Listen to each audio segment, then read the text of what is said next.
Good afternoon, everybody, and welcome to Wheel and Wilderness Workshop. Today, I wanted to start discussing some of the upgrades that I did to my hunting truck. One of the first upgrades that I started researching, and probably one of the upgrades that I agonized over most, was the suspension upgrade to my truck. And the reason for this is because there are so many different options and so many different opinions, it was really hard as a newcomer to understand what I really needed for my truck. Now, I say a newcomer because I've never really upgraded a truck or suspension. I didn't have any experience with any of the different suspension systems out there, so I was really trying to go off of everybody else's feelings about their system. And what I found out at the end of the day is people generally love the choice that they made and that they purchased. So therefore, it was very hard to determine what was really right for me. Additionally, you could find a lot of negative information about pretty much any one of the shock options that were out there for your Tacoma if you did enough research. So at the end of the day, it was very confusing. I looked at Dobinson's IMS system, Fox 2.5s, the Ironman foam cells,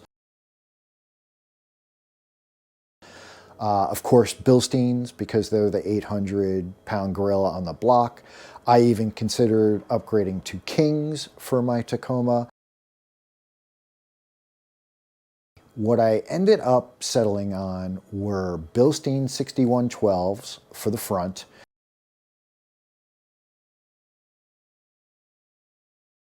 and Bilstein 5160s for the rear.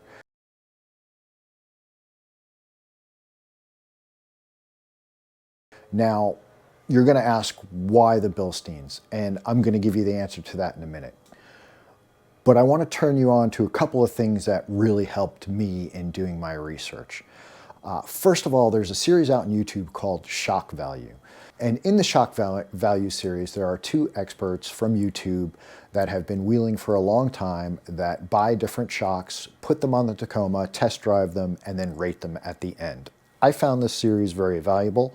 I trusted their experience. I also had several conversations with Ian from the Shock Value series through his company Wheel Every Weekend, and he was very helpful in guiding me. So ultimately I ended up ordering my shocks from Wheel Every Weekend because Ian took the time to talk to me and give me information. But here's really why I chose the Bilsteins. Coming from somebody with no experience, it was very hard to choose what the right shocks were. I know I've said that before. But one thing that I started realizing in all of my research is that while nobody found the Bilsteins maybe the best option for shocks on their Tacoma, everybody thought that they were an absolutely solid choice. So I figured what I would do is go ahead and go with the Bilsteins and then ultimately gain some experience out there as I meet other people and maybe get to ride in their trucks or test their shocks and then upgrade down the road. So that's how I ended up deciding on the Bilsteins. Now, what I ended up getting were Bilstein 6112s up front. I had them pre-built by Wheel Every Weekend, and I had them upgrade the springs on the assembly to 650-pound springs instead of the stock 600-pound springs. I believe that's correct. And the reason I did that was because I knew that down the road I was going to install a front bumper on my Tacoma and also a winch, and I knew that would put some extra weight up front, as well as possibly even installing some extra batteries up front, which I didn't really end up doing, and we'll talk about that later when we discuss our electrical system. However, I did upgrade those springs, and I'm glad that I did, because that bumper is a little bit heavier with that winch up there, and I feel like it kept things nice. Now, I knew that I wanted a lift because I was going to put in larger tires and larger rims down the road. And I wanted to use the lift to help me with some of the rubbing on there. But I didn't want to go too crazy. So I only went with 1.7-inch lift up front. And then On the rear, the lift really comes from the RTX, the Icon RTX leaf pack. And there are really three options that you can do with that leaf pack. There's option 1, option 2, and option 3. Each one giving you more springs and a little bit more lift. I ultimately ended up going with option 2. I felt that option 3 might just be a little too rough. I didn't want to make the ride on my Tacoma too rough either. I knew I was going to put a cap on the back, but I also knew that that cap was going to be very light because it's an alu-cab cap. It doesn't weigh very much. I believe it's 125 pounds. So it really wasn't going to be that heavy. So I choose option 2, and thus far I think I've chosen right.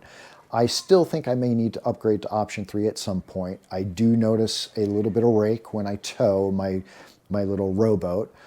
So down the road, I might choose to go with option 3, but I think right now I'm happy with option 2, so we'll have to see as we go. So again, Bilstein 6112s with the 650-pound spring up front, the Bilstein 5160s in the rear, and I will have to say, after going out hunting this year, I'm extremely happy with my choice. It handles very well. In fact, I want to tell you a little story. Shortly after I upgraded the springs, or I upgraded the shocks and the springs on my truck, I had to bring it to Toyota for an oil change. I had one free oil change left. It was a 2022 that I bought used, so I decided to take advantage of it before it ran out. I brought it into Toyota. They changed the oil, and lo and behold, when somebody was moving another truck, they backed into my truck and dented the front bumper. They did the right thing, and they took my truck back, and they decided they were going to go get it fixed. And in the meantime, they gave me another stock Tacoma that was an off-road. Now, initially, when I did the shock upgrade to my Tacoma, my 2022 off-road, I really didn't feel like there was much of a difference, and I wondered if I had made a mistake in spending all of that money. However, when I got that stock Tacoma for those few days while they repaired my truck, I realized what a major upgrade those shocks really were. Just even driving in my neighborhood over speed bumps and other little obstacles in the road, it was a huge difference. So all in all, I'm extremely satisfied with my decisions. The Bilsteins have been great. At this point, I don't really see a need to upgrade, but if I do, I've got my eye on the Bilstein 8112s, I believe, is what they are. They seem to be getting some stellar reviews right now. I know that Shock Value is going to be testing those here shortly, or they might have already. So go ahead and check out that series like I told you to out on YouTube. And thanks for watching. Good afternoon, everybody. Welcome back to Wheel and Wilderness Workshop. When I was editing my video on suspension upgrades, I realized that I had left out some important information. So there's a couple more things I wanted to share with you. First off, I don't think I did a very good job of explaining the difference that I felt in my suspension after I installed it. So as I stated in my video, when I first installed it, I thought that I had made a mistake because I really didn't feel a big difference until I brought my truck into Toyota and they accidentally backed into it and had to give me a loaner Tacoma. It was at that time that I realized what a big difference the upgrades I had done made. I had mentioned that when I first installed my suspension upgrades, I thought that maybe I made a mistake because I didn't feel a big difference. And I think that was because I really didn't have a lot of time in the Tacoma driving it, so I didn't have a lot of comparison time between the stock Tacoma and the upgrades that I had done. While the ride with the suspension upgrade was just as comfortable as it was with the stock off-road, the difference really was in the sloppiness the vehicle felt after hitting a bump or hitting some kind of obstacle. The new Bilsteins made the Tacoma feel much more like it was planted onto the road as opposed to the stock Bilsteins, which made it feel like it was very sloppy and moving around a lot after hitting a bump. One of the other things that I left out were some of the other upgrades that I did along with the leaf springs and the shocks to my Tacoma. And that was an upside down U-bolt kit. So normally the U-bolt, which holds the rear leaf springs to the axle, face downward with the threads facing downward. You now get a U-bolt flip kit and have the threads face upwards so that they don't get caught on anything. sticks, rocks while you're four-wheeling. In addition, I also put in some cheap new bump stops. I didn't go crazy on the bump stops. There are some very expensive bump stops out there, but I deferred to Ian at Wheel Every Weekend and his experience in stating that I really didn't need those expensive upgrades. So I just got some cheap bump stops that seemed to be more than sufficient. I'll leave the link to those in the description on the video. And last but not least, I want to talk about one other minor upgrade that I did, and that was replacing the bolts on the front shocks.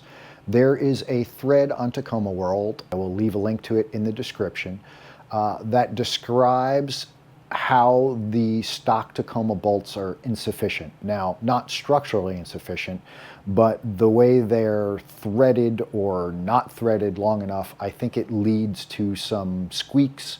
So if you go out and get these replacement bolts, they solve that problem for you and you don't end up having the squeaking problem on your front shocks. So again, I will leave a link to that in the description. So those were the few things that I left out. I hope that you found this information informative, and thanks for joining us here at Wheel and Wilderness Workshop.